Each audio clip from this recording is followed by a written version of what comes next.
For those whose interests are committed to a change. Amen.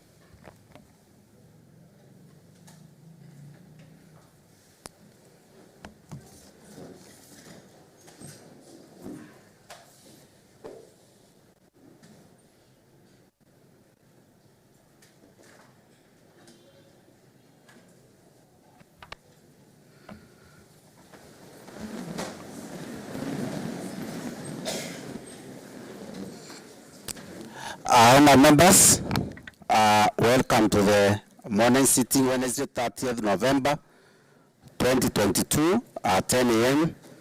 Clerk, can we have the first order?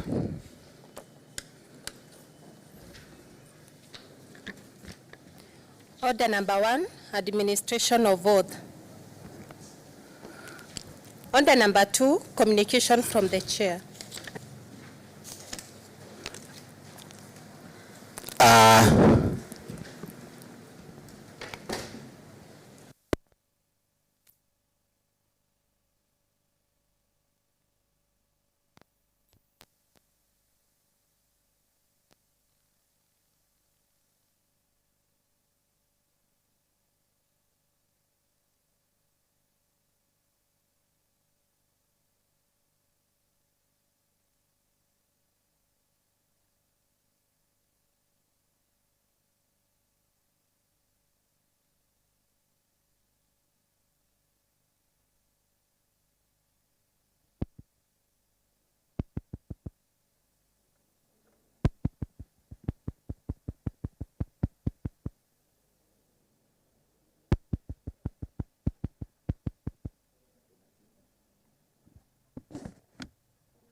Number 2.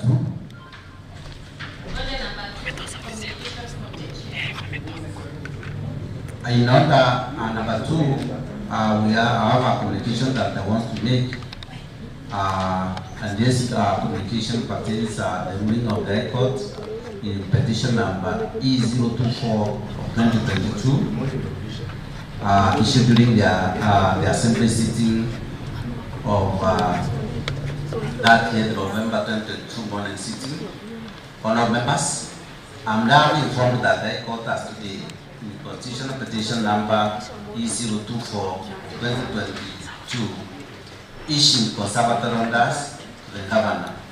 On that note, we have an obligation to uphold the rule of law, which includes to respect the orders of the Honourable Court as it has already pronounced itself on the matter.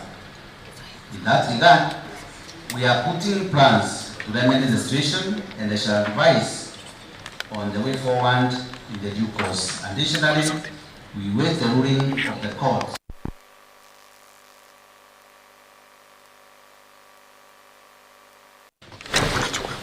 I also welcome honourable members to make any remarks, any issues they might have, and propose the way forward. I thank you, Honourable and Someone Speaker of the Assembly. Honourable members, any member who wishes to make a ruling of communication on that can make any communication. Honourable Kirinya. Thank you, Mr. Speaker. My name is Kirinya Mwenda for the purpose of records. I'm specially elected by the Revolution Empowerment Party. Mr. Speaker, this morning, this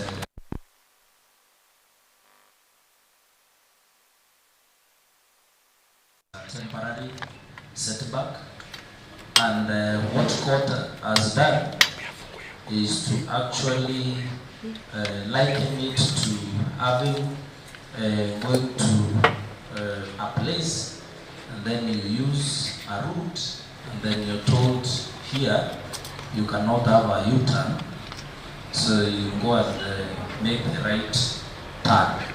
Therefore, I'm happy, Mr. Speaker, that the court has pronounced itself on this particular matter, but I want to encourage this Honorable House and the Honorable members that will sit down and rectify on that small matter that the court has pronounced itself on, and we shall proceed with the impeachment motion the moment we rectify that particular that the court has told us to rectify on, Mr. Speaker. And Mr. Speaker, sir, since this house led by you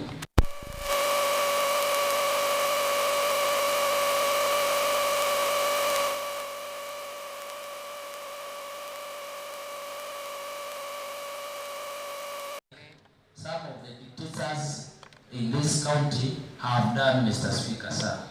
We know court orders have been given to the person that this house wants to impeach, but she ignored those court orders. But this house, Mr. Speaker, sir, is not going to ignore the court orders that have been given. What this house is going to do, Mr. Speaker, sir, is to first look at that particular ruling that has been given and prepare afresh. We will come more energized, we will come back more organized, and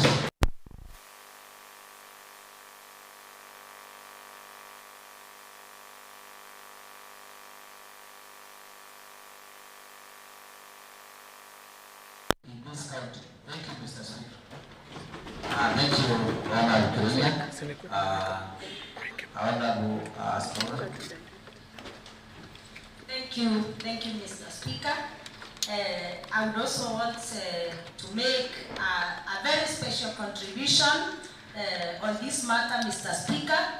And I would want to start by saying today is indeed a very sad day. It's a very sad day for us because we are committed for a very noble cause, and I want to say that although the Rand magistrates has really stopped our business today, I would want to say that also as a Rand friend, although I'm not a lawyer or a magistrate, I carried, Mr. Speaker, my standing orders today, and I've gone through the standing order number 65, and I'm convinced that this honorable house took all the steps, or we were able to abide to all the processes. But I want to say that although we are not questioning the process of the court, I would want to say that we will obey the court orders, but not because we have missed anything on the process. Mr. Speaker, I would want to say that because I'm professionally a teacher, I repeat again, I would want to say that even when a child goes to school, does not graduate the same day. This honorable house is going to start the process, and despite the many times that we are going to be sent home for school fees and other even unexplained reasons, we are going to graduate. So I want to encourage members of this house that feel discouraged. We are encouraged. We will continue with the process, and Mr. Speaker, I would want to say that we can start the process again as early as today. Thank you, Mr. Speaker. Thank you, Honorable Spora, Honorable Nturu. Thank you, Mr. Speaker, for this opportunity, and for purposes of record, my name is Patrick Kadorima Ntururu, representing the great people of Tima West. Indeed, Mr. Speaker, it's a sad day, not only for this honorable house, but for Meru County, where today they were going to get liberation. But Mr. Speaker, when I look at the story of Job in the Bible, Mr. Speaker, the devil wanted to, or rather to test the faith that Job had in his Almighty God. And one thing the devil was told not to do, just do not take the soul of my servant Job. Take everything else, and you shall see for yourself. Mr. Speaker, when Job lost his children, he lost his friends, he lost his material things, but he never lost faith in God. And through this analogy, Mr. Speaker, this honorable house and at large Meru County might have lost the material things that Job lost, might have lost the children that Job lost. But Mr. Speaker, we have not lost our souls, we have not lost our faith in God. And it's in this God that we trust. We have been praying, and we shall continue to pray. Mr. Speaker, Saul tried to kill David, but David, a man who God had anointed, God protected him through. We know, Mr. Speaker, we have gone through intimidation, through blackmail, through many things, and even phone calls, and even, Mr. Speaker, being given some kind of, or rather being sold the act of fear. But these honorables have stood the test of time, and in due course, through the Almighty God whom we pray, we know we'll be back, more stronger, more faithful, and this journey, we shall complete it. We shall get to the Canaan that we wanted our county to get. Thank you, Mr. Speaker.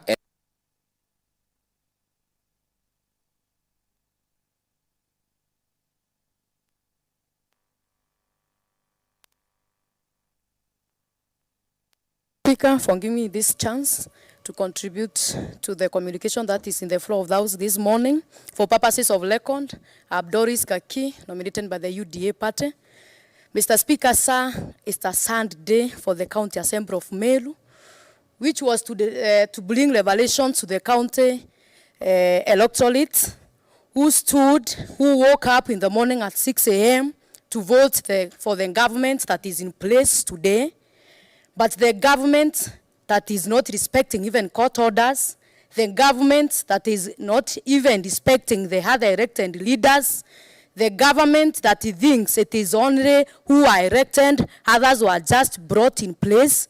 Mr. Speaker, sir, may I say that this County Assembly of Meru, the Third Assembly, we are not going to retreat, we are not going to surrender, and we are coming back by giving a proper notice, if it is that even, and I want to tell the Meru people that we are coming back, come rain, come sunshine, we will impeach the governor of Meru.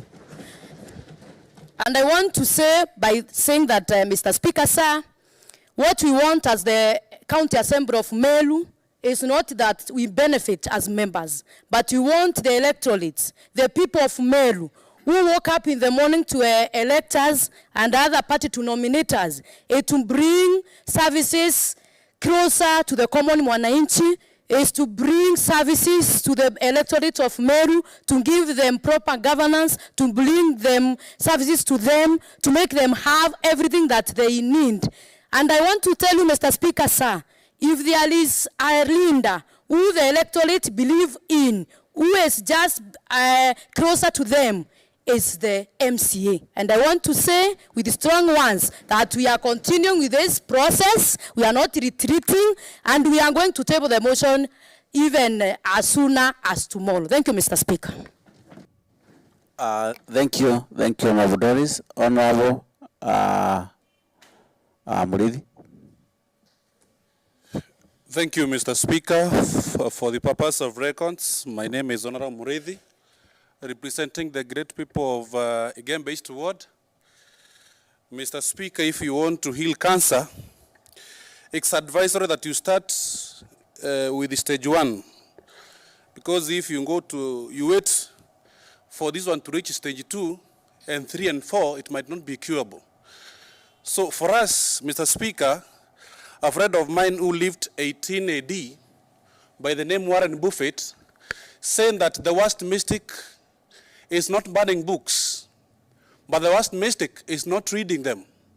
And I thank God because I believe in this house, we have men who have read, and that is why we want to abide and obey the law as what has been made.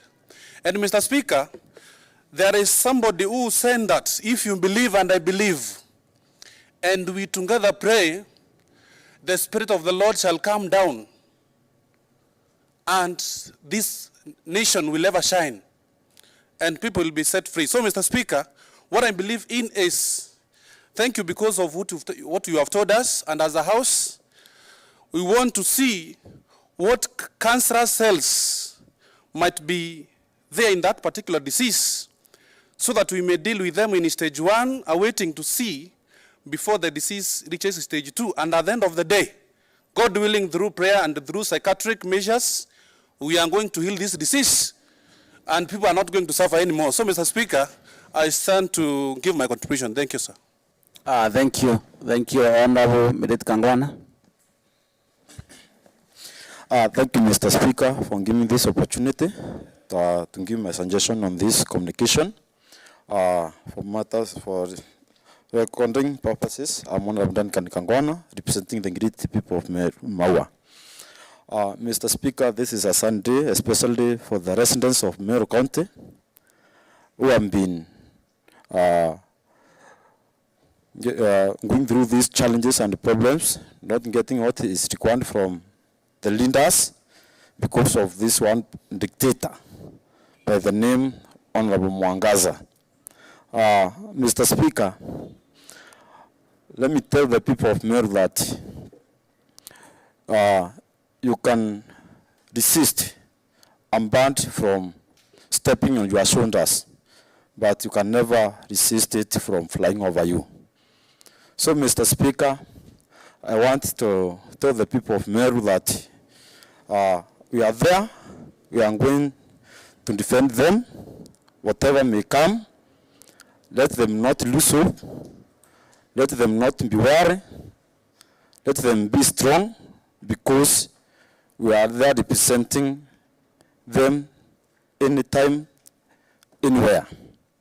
Mr. Speaker, today it is a Sunday to every leadership of Meru, because if you look back on Monday when we end public participation, over 90% of Marian, they shown that they lack confidence with the governor of Meru County. So the Honorable Court has denied the Meru people their right. So I will urge the court that they should also listen to the people.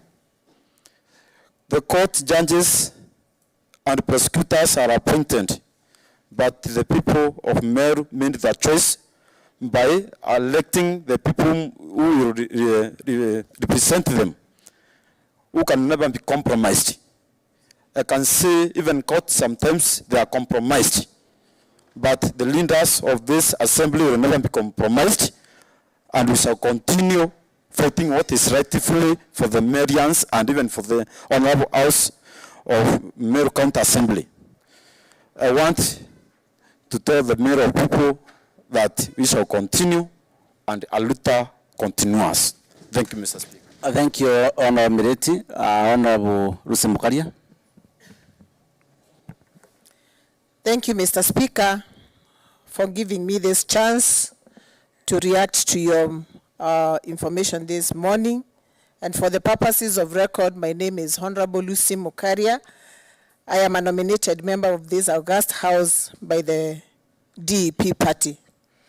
Mr. Speaker, the court has pronounced itself unto this matter. But what the court has done is it has strengthened our resolve, Mr. Speaker. And we are not going to be deterred from what we think will liberate the people of Meru, Mr. Speaker. And Mr. Speaker, we are more resolved than ever before as a House to remove a dictator from the leadership of Meru County. That we are going to get our rightful decisions and our rightful place, Mr. Speaker, to be able to speak for the people of Meru.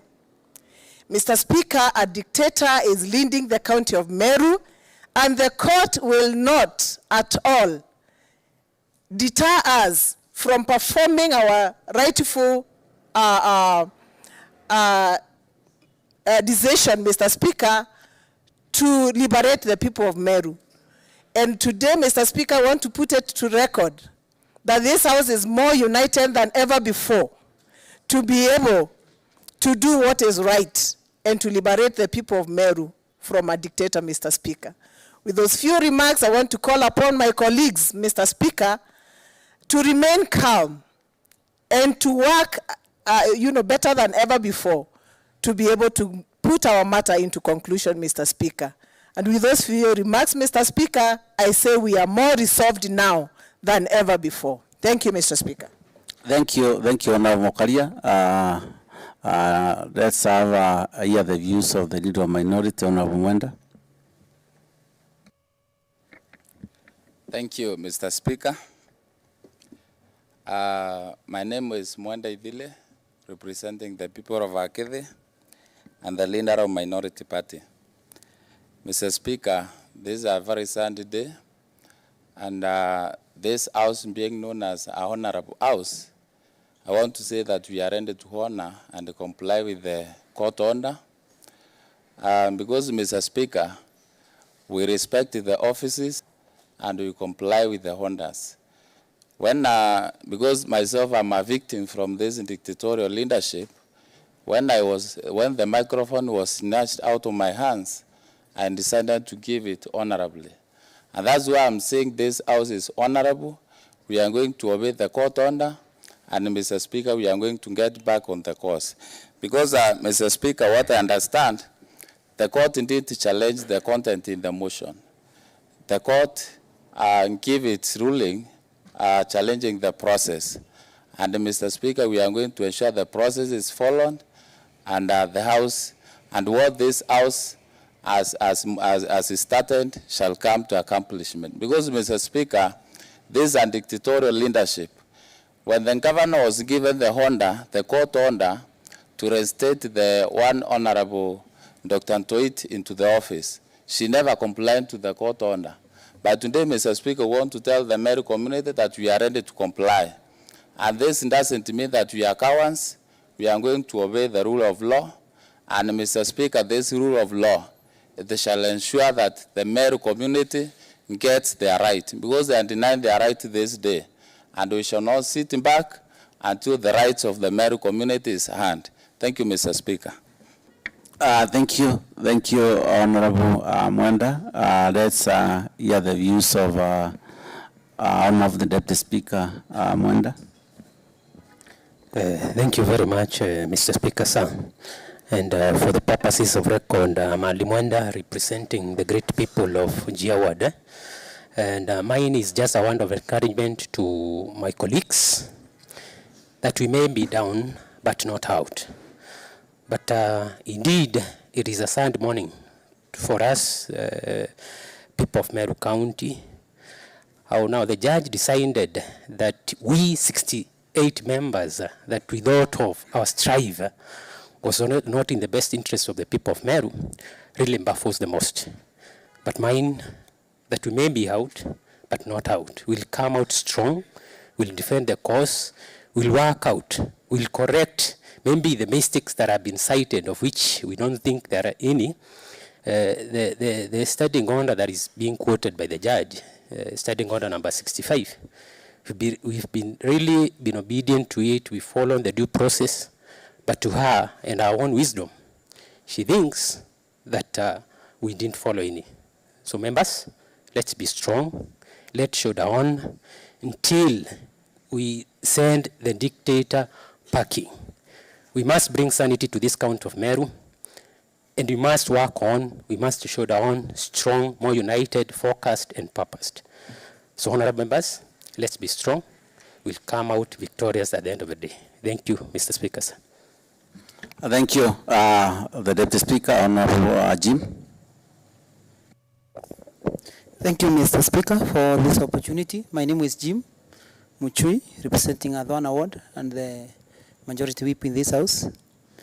And Mr. Speaker, let me say, contrary to the views of many today, honestly, I'm happy today myself, because the court has given us a chance to perfect our processes. I'm also happy, Mr. Speaker, because once we rectify this process and we begin on our journey again, the rogue governor will not have an opportunity to go in another court to correct what we will have done, because we will have done everything that court could have poked us on. Mr. Speaker, I'm also happy that the court has not poked holes on the basis of the impeachment of the governor. It's only the process. And this, Mr. Speaker, justifies that we are on the right course, and the reasons as why the governor should go home still stands, and this House still believes that our county is in wrong hands and it must be rescued immediately, Mr. Speaker. So we respect the court order, and we will be looking at it to see the areas that the court has cited, so that now we will begin a perfect process that will not be challenged in any other court in this land, Mr. Speaker. So I encourage the members that we respect that, and also the member of the motion, Mheshimiwa DMK Kiogora, to look also keenly on the process that will not meet, so that now we can be able to move forward. Thank you, Mr. Speaker.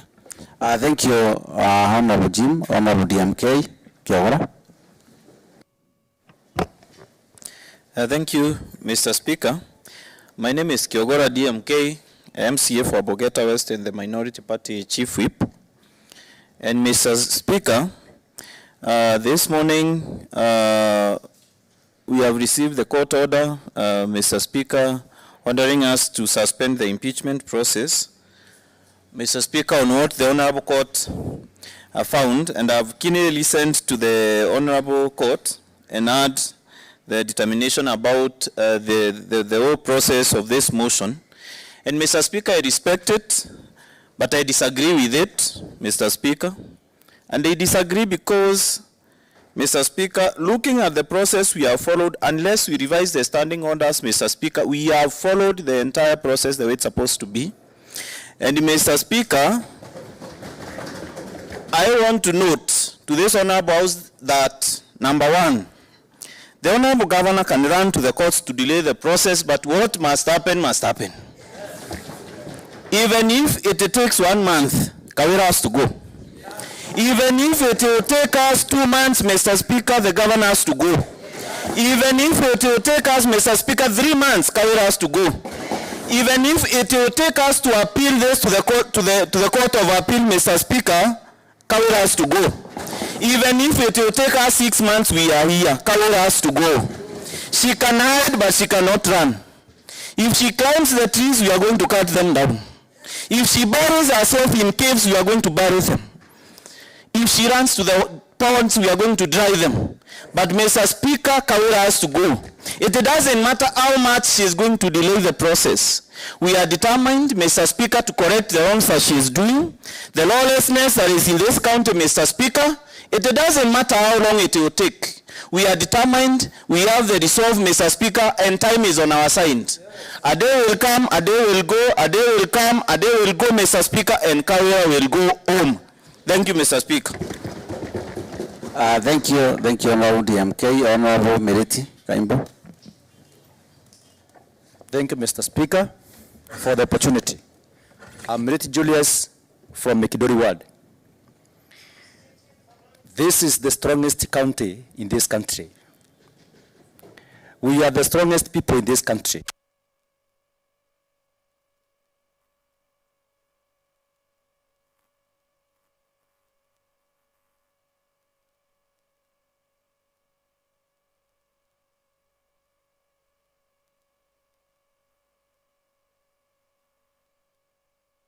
opportunities to draw different features. An artist has the third eye. They see what normal people cannot see. Today, the judge used the third eye to see what maybe she think we cannot see. But members, refresh and we restart. In a computer, I'm not an engineer, there is the refresh button. Let us refresh, re-energize, and take the steps ahead, because we have to win. As a counselor, guidance and counselor, I can say reactions come in different dimensions.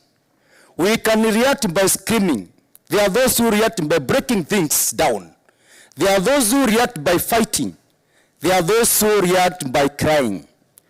We can do all that now. It is psychologically fit for us. But the bottom line, we must restart together. We must stand strong. We must be focused. We must be united than ever. Martin Luther once said that it will come a time when we shall be judged not by the color of our skin, but the content of our character. Today, I can say that we will be judged out of our strength, our unity, and love for our country, and the county, to be specific. Today marks a start of another process that we have to win. And because God knows, I as Miriti don't fight for my own interest. I have a load of my kindred word on me. Today God shall lead us to victory. And our unity has been very clear that we are fighting for a good county, not for our selfish interest. Our look today can tell volumes. We are here for a cause, to liberate our people. And I can assure you members today that we will go into record as the people who started the liberation of all counties in Kenya. You have heard the Wonder Fund is getting to the Constitution. That is a straightforward point that has told this country that Meru can move the country, not the county. We are hand of a county, we can go beyond the boundaries. What I can say in conclusion, let us stand strong. Let us restart. And I know, because we serve the living God, the many people that look upon us in our wants, they all depend on us. Today, we cannot fault our God. We cannot correct our God. What has happened today, God is a witness. And tomorrow is there, and God will give us victory. Thank you, Mr. Speaker. Thank you, Honor Miriti, Honor Kananu. Okay, thank you so much, Mr. Speaker. My name is Ruth Kananu, a member of this honorable house. I stand strongly to give my inputs on your communication. Mr. Speaker, sir, today is a very sad day for us and for the people of Meru, who have a lot of hope, a lot of expectations from us. Mr. Speaker, sir, I want to tell them today, many people say fight is not over until it is over. But in our case, we are saying impeachment is not over until it is over. Mr. Speaker, sir, I fail to understand what made Kawira to rush to the courts. She has been declining their Hondas before. But today, she rushed to court. Mine is to remind the court that today the County Assembly of Meru is going to be an extraordinary institution that is going to respect the rule of law.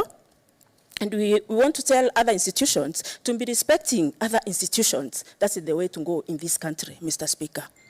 Honorable members, I want to tell you today, let us continue to be united. Let us remain calm until we fight and we rescue the people of Meru We are not doing this for the sake of our own interest, but for the sake of people of Meru. The whole world can attest that there is a poor leadership in Meru County. We are the same people who are going to rescue our people. Thank you so much, Honorable Speaker. Thank you, Honorable Kanan. Honorable Caleb Kibuko. Thank you, Mr. Speaker. For Lekond, I'm Caleb Mutete Kibuko, representing the great people of municipality. Today is a Sunday to all the members, but to me, Mr. Speaker, I've been hit twice. Because today I sacrificed a time when we are listing one of my relatives and a young person, so that, Mr. Speaker, I could attend this great session that we had. But altogether, Mr. Speaker, all is not lost. I'm looking to all my brothers and sisters, honorable members of this land assembly, and I want to encourage them by telling them that when the history of Meru will be written, they will occupy every page, a single page in it. Why am I saying this, Mr. Speaker? Because we have been a people on a mission. And when I talk about a mission, Mr. Speaker, it is a mission to liberate our people. So much has happened in the past 3 months or so. A lot of hue and cry. People not happy with the decisions that have been made. We have seen religious people cry. We have seen business people. We have seen members of this honorable assembly humiliated in the public. And this tells you that this assembly has not been united because of malice, but we have been united, Mr. Speaker, because we didn't have any other choice but to come together and speak in one voice. Someone once said that unity is not uniformity. But for this land assembly and this august house, our unity has been our uniformity. And I can encourage my brothers by saying, all is not lost. We have the chance, as honorable members have said, we have to rethink again. And as Mheshimiwa Jim said, we are not just sand, but we're going to retreat and do it better than we did it. So, Mr. Speaker, I give my sentiment. Thank you, Honorable Anthony Kivuko. Honorable Salome Kirito. Thank you, Mr. Speaker. I'm Salome Mutua, nominated by Mbas Party. I arise to respond to a communication, Mr. Speaker, that we are good leaders. Kawira Mwangasa is not our role model, whereby she respect court order at the time of our Dr. Ntoiti.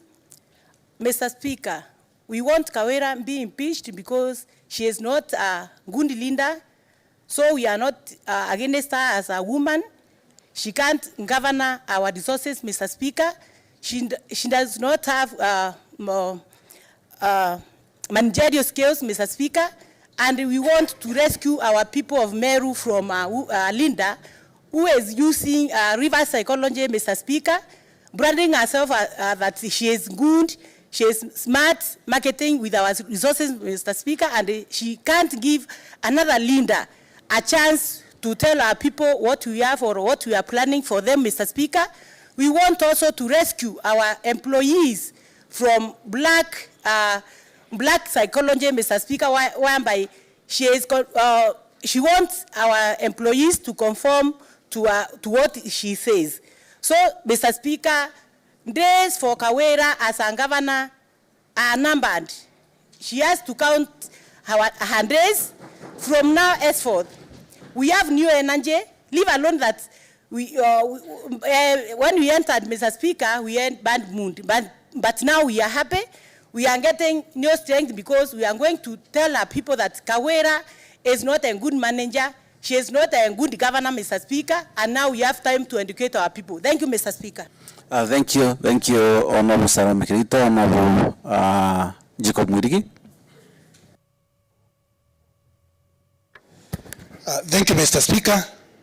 My name is Jacob Mwirigi, the member for Kibirichi Award. Mr. Speaker, thank you for this opportunity to react towards the communication you have just made. I want to agree with my colleagues, Mr. Speaker, that indeed it is a sad moment, because what we were determined to do today, we can't proceed. However, Mr. Speaker, we are a law-abiding organization or institution. We have to abide by the law. But all the same, Mr. Speaker, one time, Abraham Lincoln once said, if given 8 hours to chop down a tree, I would use 6 hours sharpening my axe, then I will use the rest to chop down the tree. Mr. Speaker, this is another opportunity to continue sharpening our axe so that, Mr. Speaker, we execute the impeachment with a lot of perfection. Mr. Speaker, this journey is only the end. It is not the end of the journey. Mr. Speaker, the journey to restore sanity in Meru County has to complete, Mr. Speaker. The journey to liberate Meru County has to be completed, Mr. Speaker. And the journey to stamp out the law governor has to be completed, Mr. Speaker. This is just a beginning, and Mr. Speaker, let's correct where necessary, and then we get back to the track. Thank you, Mr. Speaker. Thank you, Honorable Mwirigi. Honorable Mobishi. Thank you, Mr. Speaker. For the purposes of record, my name is Frederick Mobichi Kirema, representing great people of Nyaki West.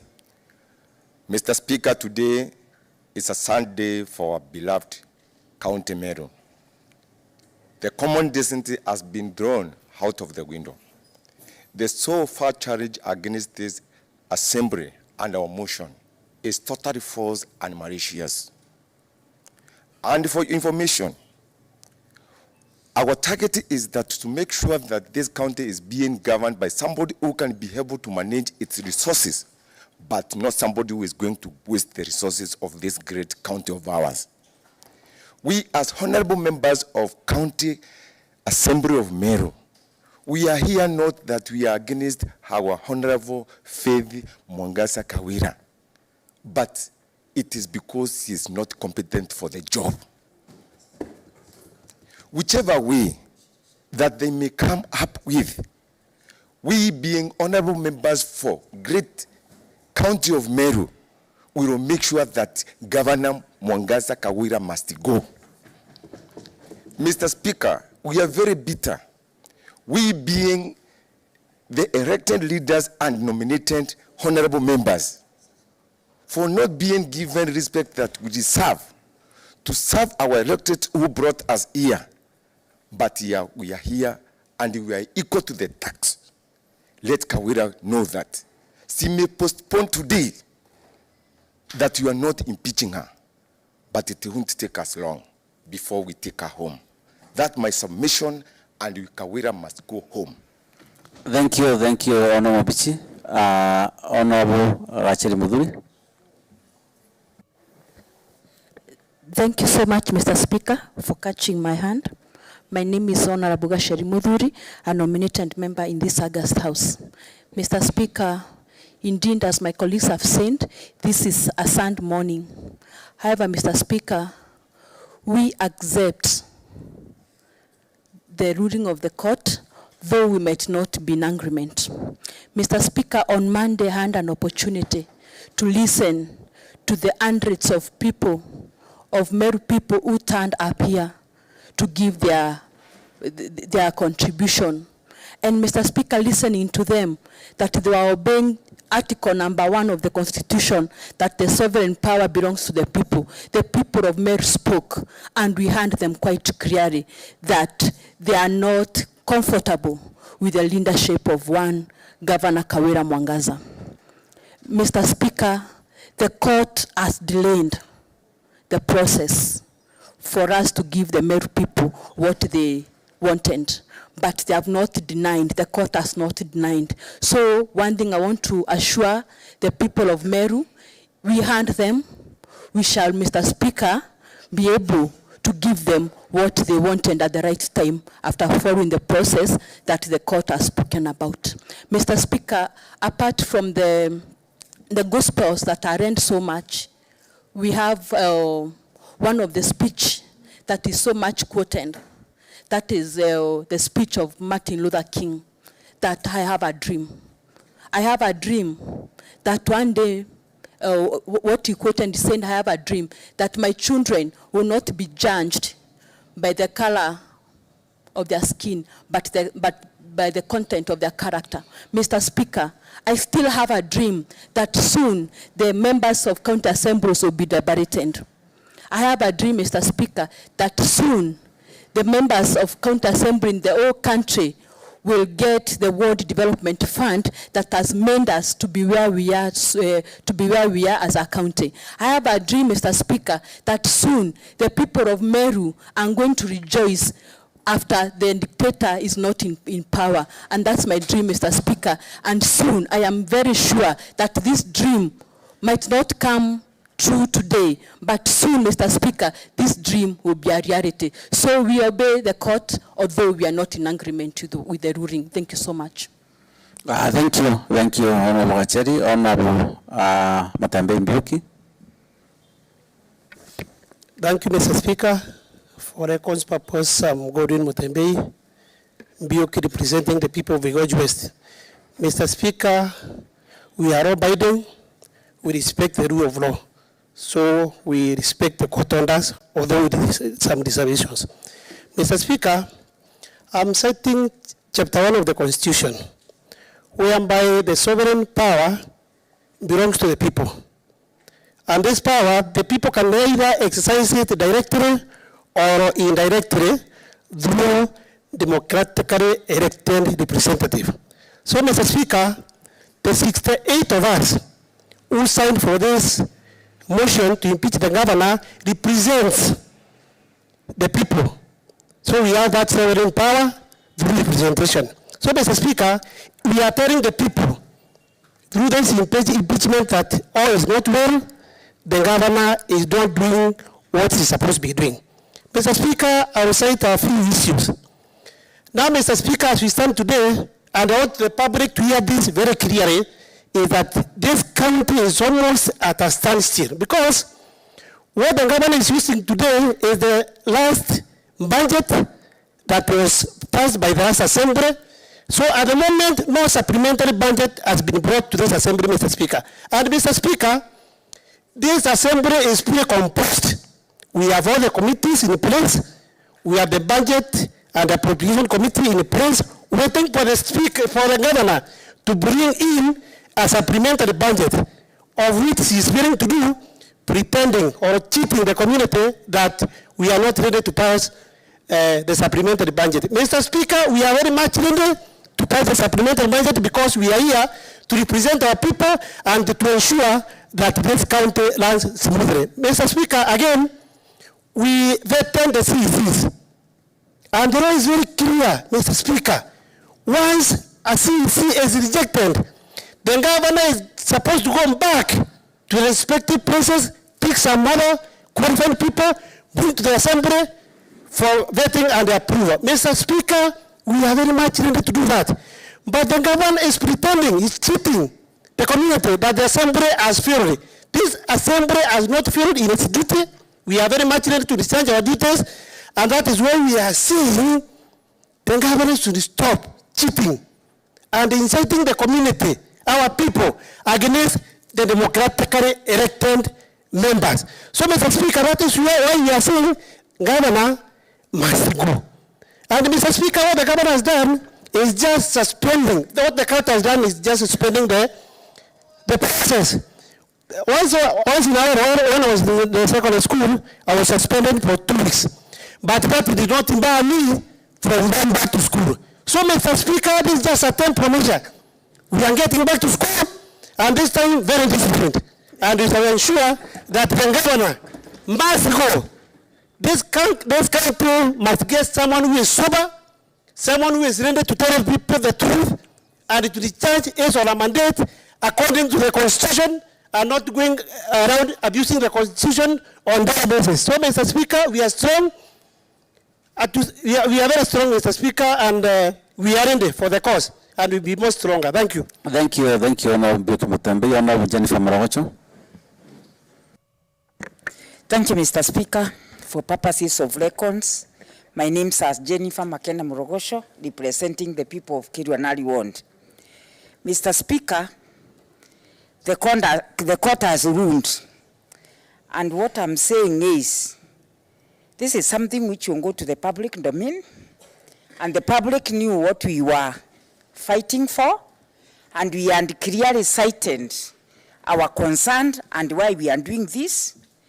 And my surprise is that when the court is citing the court order number 65, it is this assembly which constituted the orders, which it's very rare for the same people who constituted the orders not to follow them. That is something which I know the public will, in their own wisdom, will be able to tell if this assembly, which can constitute the standing orders, can be ruled down, what will happen to them if they happen ever to take a case to court. This is something which will be digested by the public. Mr. Speaker, all is not lost. As a Christian, the Bible tells me in everything we thank God.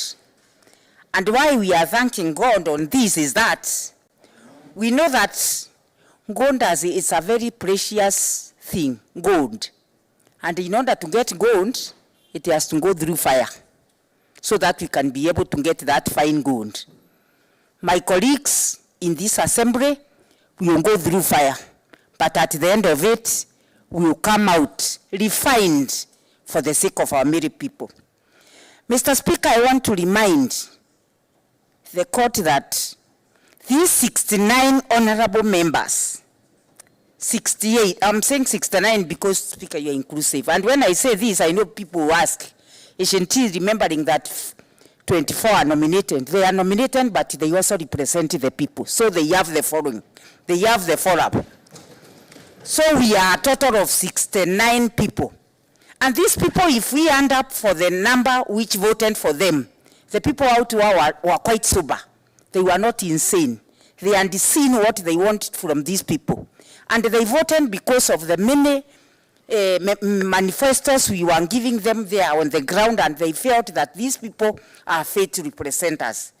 Mr. Speaker, how can one person prove 69 people wrong against one person? You know, that one, it beats the logic. Mr. Speaker, we know the former President of America said, yes, we can. And we are telling Meru people, Meru County people, this land assembly can.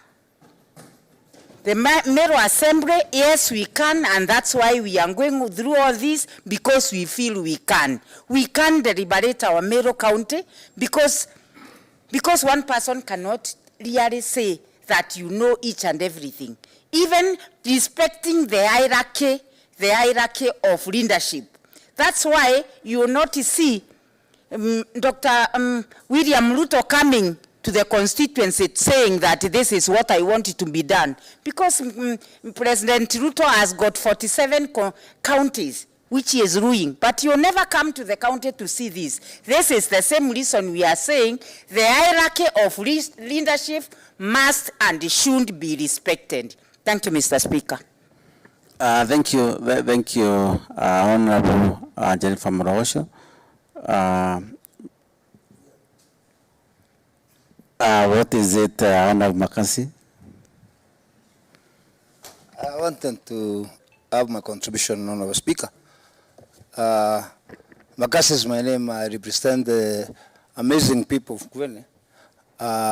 If you allow me, Honorable Speaker, I would like to sing a stanza, small stanza, of a song that I love and make my contribution. Honorable Speaker, the song is like this. Honorable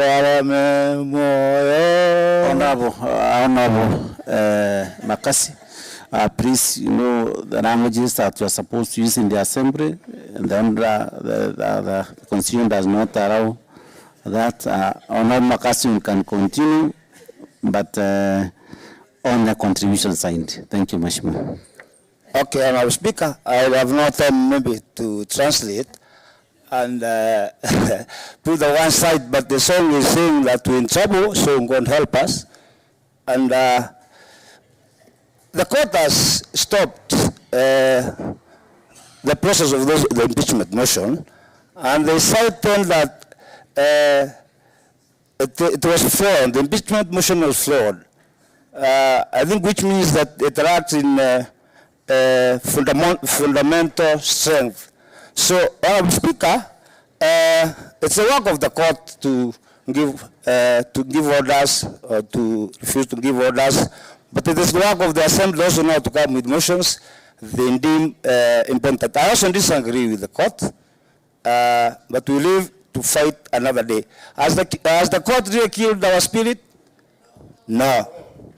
Actually, if anything, the court has lifted our spirit. It is giving us more reasons to pursue our resolve. So, I've not been on for quite some time, but I stand with the members. I stand with the honorable members because I'm a member and also feel the pinch. Thank you, honorable member. Thank you, Honorable Makasi. Honorable Mutungi. Thank you, Mr. Speaker. Mine is to urge you, honorable members, to remain calm, focused. Our motto will be to impeach our governor, Honorable Kawira Kumwingata. Keep on.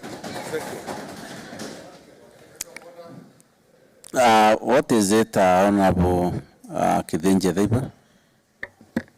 Thank you, Mr. Speaker. My name is John Kidinja Daiba, representing the great people of Como.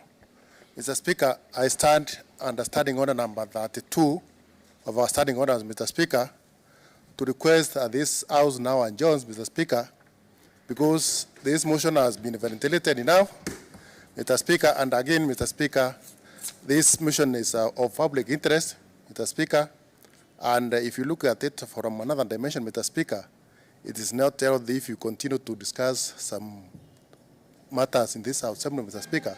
Therefore, I urge my honorable colleagues, I know we are emotional, and we need to all of us ventilate, but I request that at this moment we adjourn the House until further notice. Thank you, Mr. Speaker.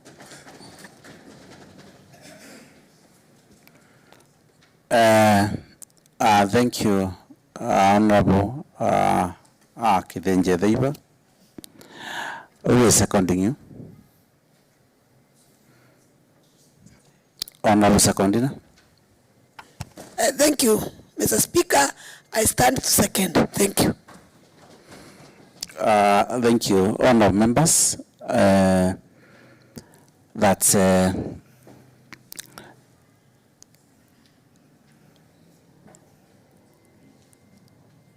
upon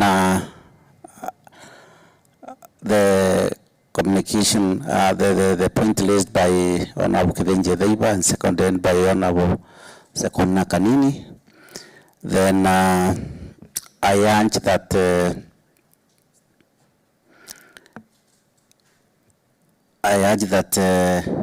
at this juncture I put a question.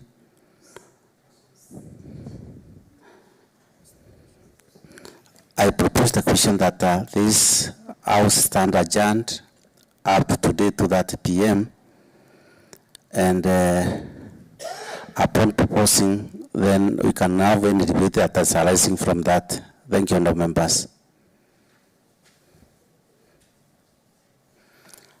Any debate, honorable members? then silence means acceptance, and with that, then I put the question that this House do stand agenda up to 2:30 p.m. Today on Wednesday, 30th September. As many of that contrary opinion, of similar opinion, say aye. As of those of contrary opinion, say no. The ayes have it. The motion is passed. Clerk, let's take order number 9. Order number 9, adjournment. Thank you. Honourable members, this House stand adjourned up to 2:30 p.m. 30th 11/2022. Thank you.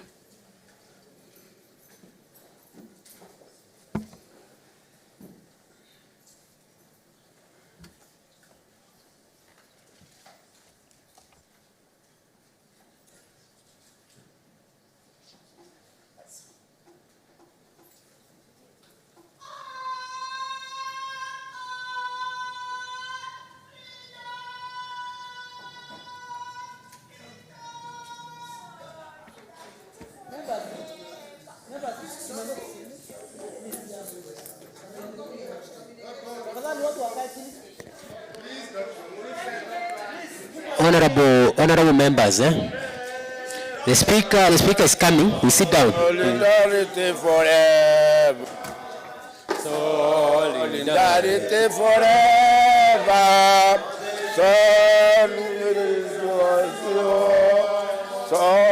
Solidarity forever. Andu mapambano.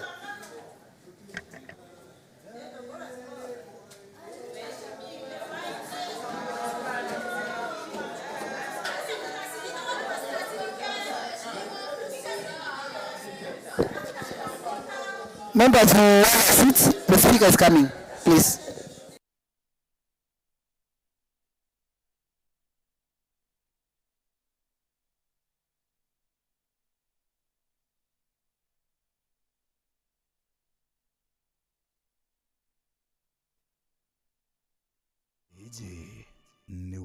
TV. Uraigwa nkume ya mubango jothi